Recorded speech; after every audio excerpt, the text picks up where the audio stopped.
Doctor H P. Sharma, উপস্থিত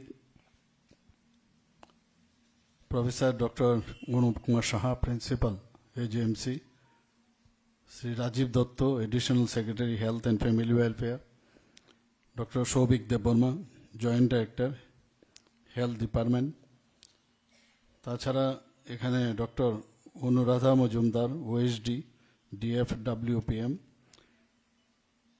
এবং Shrimati Maitri Chowdhury, principal Agartala government nursing college, যিনি ওনার স্বাগত ভাষণ আমাদের সামনে রেখেছেন, doctor Debashree Debbarma, MS, IGM hospital, এবং যারা এখানে অন্যান্য ফ্যাকাল্টি মেম্বাররা আছেন, যারা স্টাফরা আছেন, এবং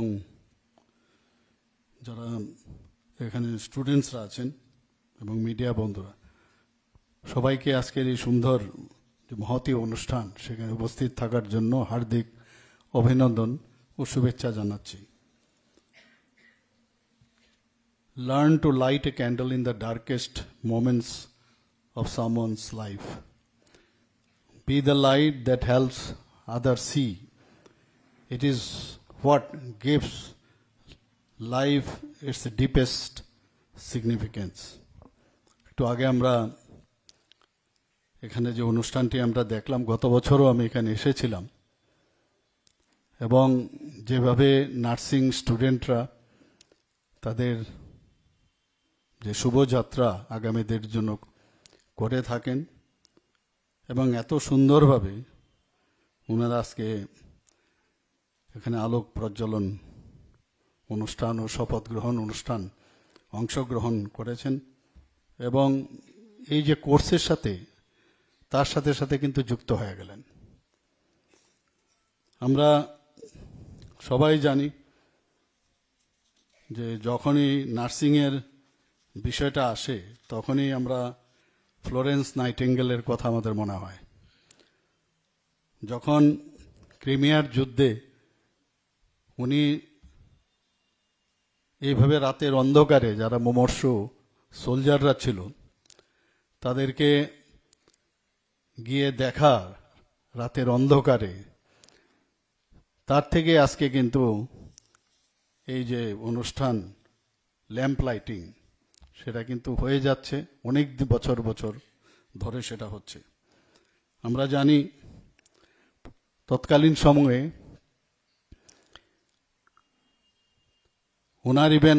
ওনার যে পিতা এবং মা তারা কিন্তু এই প্রফেশনে আসুক সেটা কিন্তু ওনারা চাননি, এবং তৎকালীন সময়ে এই নার্সিং যে বিষয় সেটা কিন্তু সম্মানের চোখেও দেখা হতো না। সেই জায়গায় দাঁড়িয়ে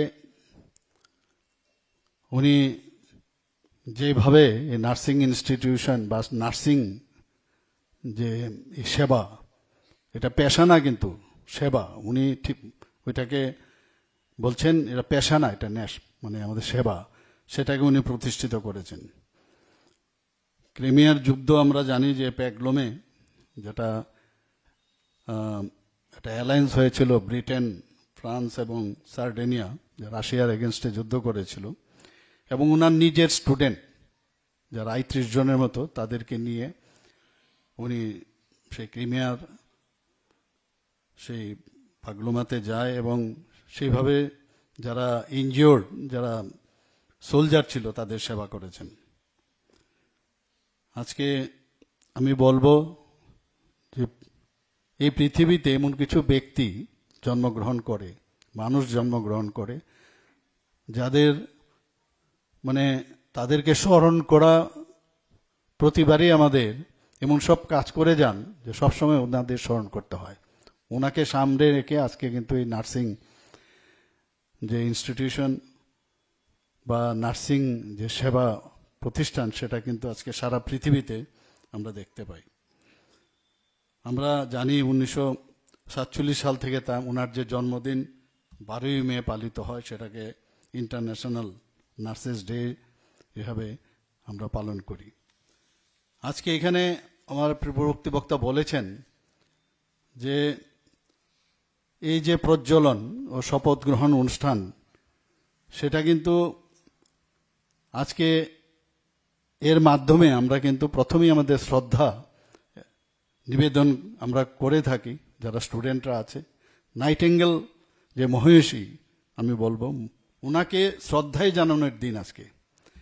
যে কোনো দিনই আমরা যখনই সেকেন্ড ব্যাচ এবার, এবং প্রথমে গিয়ে ওনারা প্র্যাকটিক্যালে যোগ দেবেন, তো সেই উপলক্ষে আজকে করলো। গত বছরও আমরা দেখেছি করেছে। তো যখনই নার্সিং যে কোনো ইনস্টিটিউশনের যে নার্সিং যে ব্যবস্থাপনা সেটা যদি স্ট্রং হয়, ডাক্তারবাবুরা তো আছেই, কিন্তু তার পাশাপাশি যদি নার্সিং যদি প্রপারলি না হয়, একজন নার্সিং তার সেবার মাধ্যমে ওই ইনস্টিটিউশনের কিন্তু নাম উজ্জ্বল করতে পারে। আমরা মাঝে মাঝে সময়ের কারণে বিভিন্ন সমস্যায় আমরা অনেক সময় ডেভিয়েট করি, আমাদের যে কাজের থেকে কিন্তু আমরা ডেভিয়েট করি। কাজের কোনো রকমই তার সাবস্টিটিউশন নেই। তো এখানে যারা আজকে স্টুডেন্টরা এখানে শপথ নিলেন, তাদেরকে আমি বলবো যে কাজটা মানে এখানে আজকে আপনারা চান্স পেয়েছেন এবং এখান থেকে আপনারা বেরোবেন, এই নাইটিঙ্গেলসের কথা স্মরণ করবেন আপনারা। যে কোনো অবস্থায় এদিক সেদিক যদি সেন্ট্রাল নার্ভাস সিস্টেমের মাঝে মাঝে আমাদের সমস্যা হয় অনেকের, আমরা কিন্তু একটা জায়গায় থাকতে পারি না। আমি সব জায়গায় বলি বাইসাইকেল আমাদের সবচেয়ে বড় একটা উদাহরণ। বাইসাইকেল ব্যালেন্স করে সামনের দিকে এগিয়ে যেতে হবে আমাদের। বাইসাইকেলের যদি কোনো কারণে এদিক সেদিক হয় তাহলে কিন্তু পড়ে যাবে, ছিটকে যাবে। তো ব্রেইনটাকেও ঠিক ব্যালেন্স করে সামনের দিকে যাওয়া, এবং গোল হচ্ছে যে আমি যে কাজে আমাকে এই সুযোগ উপরওয়ালা দিয়েছে সেই কাজটা আমার করে যেতে হবে এবং বারবার করতে হবে। সেটা একদিন না, একটা পেশেন্টকে আমি ব্যবস্থা করলাম এমন। আর আজকাল তো শুধু পেশেন্ট না, পেশেন্টের সাথে যারা পেশেন্ট পার্টি থাকে তাদের সাথেও কিন্তু একটা গুড সম্পর্ক থাকা উচিত। এবং আজকের যে এই অনুষ্ঠান সত্যি এটা একটা ভাবগম্ভীর একটা অনুষ্ঠান আমি বলবো। এটা কিন্তু এমনিতে যে আমি যদি ধরে নিই যা এলাম আমরা লাইট আমরা জ্বালালাম সেটা না, এটা কিন্তু একটা প্রতিজ্ঞা আপনারা করেছেন। সেই প্রতিজ্ঞার যেন প্রতিটি শব্দ এখানে গায়ত্রী মন্ত্রের মাধ্যমে আপনারা দেখলাম যে আপনারা সবাই এখানে শপথ গ্রহণ করেছেন, সেটা যেন অক্ষর অক্ষরে পালিত হয়। আমাদের এখানে 2024-এ 49 ছাত্রীরা এবার যুক্ত হলো। এর আগে গত বছর 48 স্টুডেন্ট ছিল। ত্রিপুরা রাজ্যে আমরা চেষ্টা করছি স্বাস্থ্য ব্যবস্থাকে আরো সুদৃঢ় করার জন্য।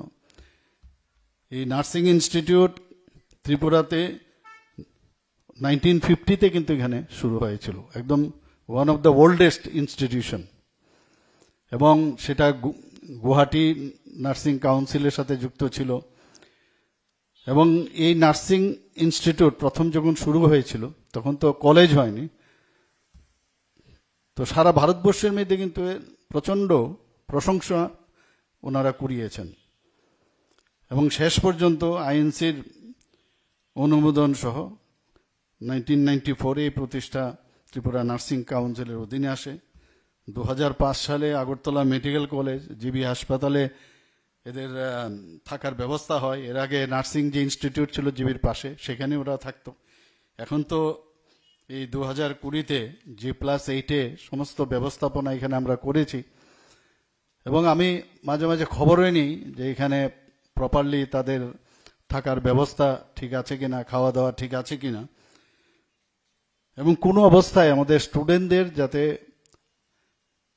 আমরা কি করি, মা বাবা যখন ছেলে মেয়েদের আমরা যেটা না পাই আমরা নেক্সট জেনারেশনকে সেটা দেওয়ার চেষ্টা করি। আমরা জানি আমরা একটা বিএসসি নার্সিং সিটের জন্য আমাদের যারা কলিগরা ছিল বাইরে যেত, আমরা তাকিয়ে দেখতাম বিএসসি নার্সিং এ চান্স পেয়েছে, বিশাল ব্যাপার। আর আজকে এতগুলো সিট, এখানে প্রায় 50 সিট আমরা শুরু করলাম। ডেন্টালে একটা সিট ছিল, মেডিকেলে 5টা সিট ছিল, 7টা সিট ছিল, এরকম। সেই জায়গায় আজকে এখানে 400 MBBS সিট আমরা তৈরি করতে পেরেছি। টিএমসি থেকে আমাকে জানানো হয়েছিল আরো 50টা সিটের জন্য ওরা অ্যাপ্লাই করেছে, হয়তোবা সেটাও হবে, তাহলে 450 পার্সেন্টেজের হিসাবে একজন 1:1000 রাখতে হয়। তো সেই জায়গার মধ্যে এখনো কিন্তু আমাদের খামতি আছে। তো কাজে যত মেডিকেল স্টুডেন্ট বেরোবে, পাশাপাশি যে আমাদের এই ধরনের নার্সিং ইনস্টিটিউট থাকাতে আজকে বিএসসি নার্সিং, এমএসসি নার্সিং এগুলো হবে, এবং যারা অন্যান্য যারা এই স্বাস্থ্যের সাথে যুক্ত আছে তাদেরও আমাদের দরকার, এবং তাদের স্ট্যান্ডার্ডাইজেশনও বিশেষ করে দরকার। সেই কাজটা আমরা করছি। এবং আপনারা এর মধ্যে আপনারা দেখেছেন যে একটু আগে এখানে বলা হয়েছে, প্রিন্সিপাল বলেছেন যে IT lab is very important. আগে আইটি ল্যাবের জন্য জিবির এখানে বোধহয় আরেকটা জায়গায় যেতে হতো, এখানে প্রায় পয়সা দিয়ে কিন্তু পড়তে হতো, 3000 সামথিং, 400 টাকা না 300 টাকা। এখন এখানে হয়ে যাওয়াতে আপনাদের সুবিধা হলো। তো প্রায় 15টার মতো কম্পিউটার আমার কাছে যা দেওয়া হয়েছে সেটা আপনারা এখানে পেয়ে যাচ্ছেন। তো এখানে বসেই আপনারা এখন সেই সুবিধাটা আপনারা পাবেন। এখানে আমার কাছে যা খবর আছে, স্মার্ট ক্লাস থেকে আরম্ভ করে সব কিছু এখানে ব্যবস্থা আছে। Foundation lab, advance nursing lab, paediatric lab, midwifery lab, community lab, nutrition lab এবং সিমুলেটেড ইউনিট রয়েছে। আমি কিছুদিন আগে হরিয়ানাতে গিয়েছিলাম একটা প্রোগ্রামে, সেখানে এই সিমুলেশনের একটা এসটিজি ইউনিভার্সিটি মোস্ট প্রবলি সেখানে দেখালো। ওনারা বলছেন এশিয়ার মধ্যে এখন suppose two B the best one, এত সুন্দর সেখানে। তো আমরাও চিন্তা ভাবনা করছি যেখানে বেস্ট যেটা আমাদের এখানে রাজ্যেও কেন হবে না। আমরা এইমসের জন্য বলেছি, এবারও আমি গেলাম, একদিনের জন্য আমি গিয়েছিলাম, সেখানেও আমি দাবি রেখেছি এইমসের জন্য। ডেন্টাল কলেজ করার জন্য আমি কয়েকবার চেষ্টা করেছি নানাভাবে, কিন্তু শেষ পর্যন্ত ডেন্টাল কলেজও হয়ে গেল, এখানে নার্সিং কলেজ হলো। কিডনি ট্রান্সপ্লান্ট ত্রিপুরাতে কোনোদিন সম্ভব, কোনোদিন ভাবেনি কেউ। কিডনি ট্রান্সপ্লান্ট 2টো পেশেন্ট হয়ে গেল, এবং তারা যারা দিয়েছেন তারাও ভালো আছেন, যাদের প্রতিস্থাপন করা হয়েছে তারাও ভালো আছেন। সেদিন দেখলাম আমাদের মেডিকেল সুপারিনটেন্ডেন্ট বললেন যে লিভার ট্রান্সপ্লান্টেরও এখন এখানে ব্যবস্থা, মানে সুবিধা হয়তো আগামী দিনে হবে। এবং আমি কিং জর্জ মেডিকেল কলেজে আমাকে কোনো কারণে আমার যেতে হয়েছে, সেখানকার এখন আগে ছিল আমাদের কেজিএমসি, কিং জর্জ মেডিকেল কলেজ, এখন ইউনিভার্সিটি হয়ে গেছে। সেই ইউনিভার্সিটির যিনি ভাইস চ্যান্সেলর, উনি বোন ম্যারো ট্রান্সপ্লান্ট করেন, সারা পৃথিবীর মধ্যে ওনার নাম। তো ওনাকে আমি বলেছি যে আপনি ত্রিপুরাতে আসুন, উনি এক কথায় রাজি। তো উনি যদি আসেন তাহলে, উনি বললেন যে, আমি বললাম এখানে কিডনি ট্রান্সপ্লান্ট আমাদের হচ্ছে, তো উনি একটা আইডিয়া করলেন যদি এইরকম মানে যদি স্টেরিলাইজেশন নিশ্চয়ই তাহলে ওইভাবে মেনটেন হয়, তার যদি কিছুটা পরিবর্তন কিছু করা যায়, এডিশন কিছু করা যায়, তাহলে বললে সেটাও সম্ভব। কারণ এই বোন ম্যারো ট্রান্সপ্লান্টের জন্য বহু লোক বাইরে যেতে হয়। আমরা চাই ত্রিপুরাতে স্বাস্থ্য ব্যবস্থা, স্বাস্থ্যের একটা হাব এখানে তৈরি হোক। সব কলেজ এখন চলে এসছে আমাদের এখানে। আমরা চেষ্টা আছে, এবং চেষ্টা এবং দৃঢ়তা এই দুটো যদি থাকে, নিশ্চয়ই আমরা আগামী দিন সেটা আমরা করতে পারবো। আমরা এটাও বলেছি যদি এইমস যদি না হয় তাহলে নেগ্রিমের মতো একটা ইনস্টিটিউশন আপনারা করুন। আমরা এডিসি এলাকার মধ্যে একটা জায়গা আমরা দেখে রেখেছিলাম, এবং অর্থাৎ আমবাসার মধ্যে, সেই কথাটাও আমি বলেছি। তো এই যে চেষ্টা এবং বলা এবং অ্যাপ্রোচ বারবার যদি করা যায়, কোনো না কোনো সময় সেটা হবেই। তো আমরা সেই বিষয়ে আজকে বিশেষ করে যারা আমাদের স্টুডেন্টরা এখানে যে সুবিধাগুলো পাচ্ছে, আমাদের ত্রিপুরার জন্য স্বাস্থ্য ব্যবস্থার আমি আশা করি আরও উন্নতি হবে। এবং আলটিমেটলি কি, যারা মুমূর্ষু ব্যক্তি, সাফারিং পিপল, তাদের জন্য কাজ করতে হবে। ডাক্তার এবং নার্সিং ব্যবস্থা এই দুটো যদি স্ট্রং হয়, এবং আমি দেখেছি আমরা যেটা ওয়েস্টার্ন কান্ট্রিতেও আমরা দেখি, মাঝে মাঝে ছবিতেও আমরা দেখি যে নার্সিং যারা পাশ করেন তাদের কিন্তু অনেক কাজ, মেডিকেলের অনেক কাজ নিজেরাই করতে পারে, তারপরে কিন্তু ডাক্তাররা আসে। এখন তো এমন একটা অবস্থা হয়ে গেছে অনেক পেশেন্টের, মানে আগে ছিল এলএমপি এলএমএফ আমাদের মনে আছে যে এলএমএফ ডাক্তার এখানে, এরপর লাইসেন্সিয়েট মেডিকেল ফ্যাকাল্টি, মেডিকেল ফিজিশিয়ান, তাদের থেকে হয়ে গেল এমবি। এমবি হবে না, এমবিবিএস থাকতে হবে। এমবিবিএসও হয়ে গেল, এখন বলছে যে এমডি এমএস ইত্যাদি থাকতে হবে, সেটাও পোষাচ্ছে না এখন। সুপার স্পেশালিটাকে এমসিএস লাগবে ইত্যাদি। তো মানুষের চাহিদারও শেষ নেই আর জানারও শেষ নেই, কিন্তু তারপরেও মাঝে মাঝে যে মানে পেশেন্ট আমাদের কাছে আসে, যে আমাদের এই সুপার স্পেশালিস্ট যারা আছে তারাই বলেন যে এই কাজটা এখানে সম্ভব না, আপনার বাইরে যেতে হবে। খুব দুঃখ হয়, আপনারা সুপার স্পেশালিটি করে এসছেন সরকারি খরচায়, আমাদের এই ত্রিপুরার মানুষের ট্যাক্সের পয়সায় আপনাদেরকে পড়ানোর ব্যবস্থা করা হয়েছে, অলমোস্ট অল। এক দুজন হয়তো বা নিজে কোনোভাবে গেছে, তারপরেও এটা ইনডাইরেক্টলি সরকারের সাহায্যে বিনা এটা কোনোদিন সম্ভব হয় না। পাশ করে আসার পরে যদি টেকনিক্যালি তারপরেও যেন খামতি থাকে, আমি বারবার বলেছি কোনো পেশেন্টকে বাইরে না পাঠানোর জন্য, তাহলে আপনাকে আরও ট্রেনিং দেওয়ানো হবে, আমরা পাঠাবো। এবং এটা কিন্তু সব ক্ষেত্রে প্রযোজ্য। এখানে যারা নার্সিং আছে, আমি বলবো নার্সিংয়েরও আমরা বলবো তাদেরও ট্রেনিংয়ের পর যদি আরও বেশি ট্রেনিংয়ের দরকার, বাইরের থেকে যদি ফ্যাকাল্টি আনতে হয় সেটাও ব্যবস্থা করব। আমি এবার যখন হরিয়ানাতে আমি গিয়েছি, সেখানে এইমসের যে ডাইরেক্টর, সেই ডাইরেক্টরের সাথে ওনার একটা প্রেজেন্টেশন ছিল সেখানে, এবং ওনার সাথে আমার আগেও পরিচয় ছিল, এবং মানে খুবই কর্মঠ ব্যক্তি। তো উনি এখানে প্রেজেন্টেশন দিয়েছেন এইমসে কি করে ওখানকার ব্যবস্থাপনা উনি কিভাবে মেনটেন করেন, এবং এসটিজি যে ইউনিভার্সিটি, সেখানে মেডিকেল কলেজ, ডেন্টাল কলেজ, আরও অনেক কিছু আছে ওখানে। ওখানে গিয়ে উনি বলার চেষ্টা করেছেন যদি এইমসের যে ওনারা যেভাবে ওখানে চালান সেইভাবে যদি ওখানেও করেন তাহলে আরও বেটার, মানে একটা মেকানিজমটা অনেক স্ট্রং হবে। তা আমি ওনাকে বলেছি আপনি ত্রিপুরাতে আসুন, এজিএমসির আমাদের ফার্স্টে আমাদের আগরতলা গভর্নমেন্ট মেডিকেল কলেজে যদি আসে, ওনাকে দিয়ে আমাদের যে ব্যবস্থাপনা তার সাথে যদি দেখা যায় ওনার যে গাইডলাইন্স, তাহলে আমাদের উন্নত হবে। তো আমরা চেষ্টা করছি যেখানে ভালো জিনিস সেগুলো আনার। আমি আশা করি যে আজকের যারা শপথ নিয়েছে, আগামী দিন ওনারা এক একজন ব্যক্তি এক একটা ইনস্টিটিউশন। ফ্লোরেন্স নাইটিঙ্গেল যদি একজন ইনস্টিটিউশন হতে পারে, ওয়াই নট ইউ?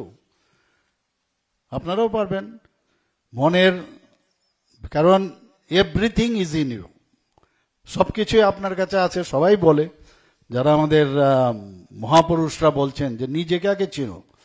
নিজে যদি মনে করে যে আমি অনেক কিছু করতে পারবো, আর কোনো প্রফেশনের সাথে আরেক প্রফেশনের তুলনা হয় না। আমার প্রফেশন দি বেস্ট, আমার প্রফেশনও আমি অনেক কিছু করতে পারি, এই মানসিকতা যদি থাকে তাহলেই আমরা ওই বলছিলেন আমার পূর্ববর্তী বক্তা যে এক ত্রিপুরা শ্রেষ্ঠ ত্রিপুরা, সেটা কিন্তু মুখে না, স্লোগান নয়, তবেই সেটা সম্ভব হবে। আমি নিশ্চিত যে ত্রিপুরার এরকম থাকবে না, ত্রিপুরা আরও সুন্দর হবে। আমরা আজকে এখানে শান্তি শৃঙ্খলার যদি প্রশ্ন হয়, ত্রিপুরা 28টা রাজ্যের মধ্যে, আমি সব জায়গায় কথাটা বলি, 28টা রাজ্যের মধ্যে নিচের দিক থেকে আমাদের মানে 3 নম্বর স্থানে আছে। গত বছর আমরা 5ম স্থানে ছিলাম, 3 নম্বর, আরও আমরা চেষ্টা করছি। মাঝে মাঝে অনেকে মানে দেখা যায়, অনেকের বক্তব্য শুনি যে আবার নাকি এখানে টেররিস্টদের মানে উত্থান হচ্ছে। এইগুলোকে আমরা ইমিডিয়েটলি ওই দিকে আমাদের নজর আছে, আমরা মুখে না কাজই করি। এবং সেখানে আমাদের যারা আরক্ষা দপ্তরে আছে অ্যাড্রেস করেছে, যা যা করার করছে, এখানে কোনো অবস্থায় এগুলোকে আমরা যাতে বাড়তে না পারে সেই ব্যবস্থা আমরা করব। তো মানুষ আসছে এখন, এত শান্তিপূর্ণ জায়গা, এত ডেভেলপমেন্ট ওদের চোখে দেখা পড়ে না। 10 বছর আগে ত্রিপুরাকে যারা দেখে গেছে, আগরতলাকে দেখে গেছে, ওরা এসে বললে ত্রিপুরা এরকম হয়ে গেল, ভাবতেই পারিনি। তো আমরা তো সব দিক দিয়ে, একদিকে ডেভেলপমেন্ট, ইনফ্রাস্ট্রাকচার ডেভেলপমেন্ট, সব দিকে আমরা করছি। মানে এখানে ন্যাশনাল হাইওয়ে থেকে শুরু করে, ইন্টারনেট থেকে শুরু করে, আমাদের বোম্বে এবং চেন্নাইয়ের পরে 3rd পজিশনে, আমাদের 3য় নম্বরে কিন্তু আমরা এই ত্রিপুরার মানে এই ইন্টারনেট। তো মানে রেলওয়ে হয়ে গেছে, এয়ারওয়ে হয়ে গেছে, ওয়াটারওয়েজও আগামী দিন যদি হয়, তো আমরা যেটা বলি কথাই না, ভাবতে হবে, কিন্তু চিত্রটা বুঝতে হবে, ত্রিপুরার ম্যাপটা বুঝতে হবে, নর্থ ইস্টের ম্যাপটা বুঝতে হবে।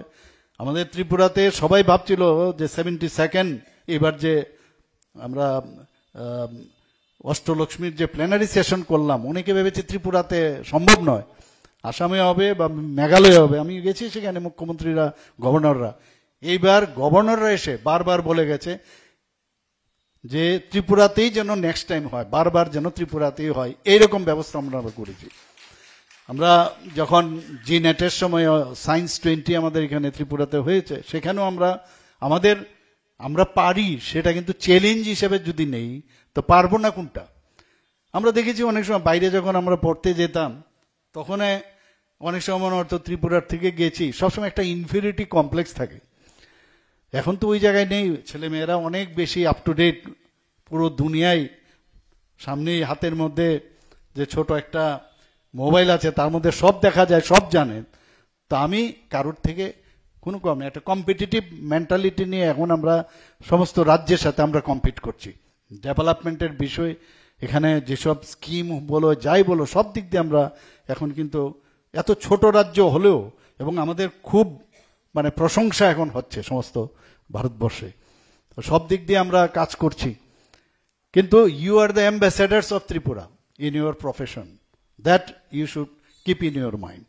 নিজেকে কোনো অবস্থায় দুর্বল মানা উচিত নয়। আর কোনো জায়গায় যদি মনে হয় যে ইনফ্রাস্ট্রাকচারের সমস্যা হচ্ছে, থাকার সমস্যা হচ্ছে, খাওয়া দাওয়া, কোনো জায়গায় আমরা এটাকে মানে যাতে সমস্যা না হয় তার সমাধান নিশ্চয়ই আমরা করব। এই কথাগুলো বলে আমি এখানকার প্রিন্সিপাল মহোদয়কে বলবো আরও বেশি আপনারা যারা টিচাররা আছেন, কারণ স্টুডেন্টের রেজাল্ট আমি যা শুনলাম একটু আগে, এখানে বলার চেষ্টা করা হয়েছে যে অন্যান্য যে প্রাইভেট ইনস্টিটিউট, আমাদের সেন্ট্রাল ইউনিভার্সিটি থেকে রেজাল্ট, প্রথম 10 জনের মধ্যে প্রায়ই আপনারা মানে এই ইনস্টিটিউশনেরই, তো সেটা তো নিশ্চয়ই খুব গর্বের বিষয়। কিন্তু স্ট্যান্ডার্ডাইজেশন যেন আরো স্ট্রংগেস্ট যেন হয়, কারণ সর্বভারতীয় স্তরে আপনাদের কম্পিট করতে হবে। এখানে বাইরের থেকে যদি ফ্যাকাল্টি আনতে হয়, সেই ব্যবস্থা আমরা করব। আরও কি কি আছে নার্সিং ইনস্টিটিউশন, আপনাদেরটা আপনারা বুঝবেন। লাইব্রেরিতে বললেন যে ডেন্টাল কলেজের হিসাবে লাইব্রেরি দেখছেন, এখানেও দেখছেন, এখানে আমরা দেখব, এখানে হবে, আলাদা হবে, কিন্তু আপনাদেরও যদি আরও কিছু লাগে, I am here, my government is here, we are always ready to help you out. Thank you, সবাইকে ধন্যবাদ এবং wish you all the best and pleasant journey. নমস্কার। অনেক অনেক ধন্যবাদ রাজ্যের মাননীয় মুখ্যমন্ত্রী প্রফেসর ডক্টর মানিক সাহা মহোদয়কে। বিকাশ হোক আমাদের চিন্তনের,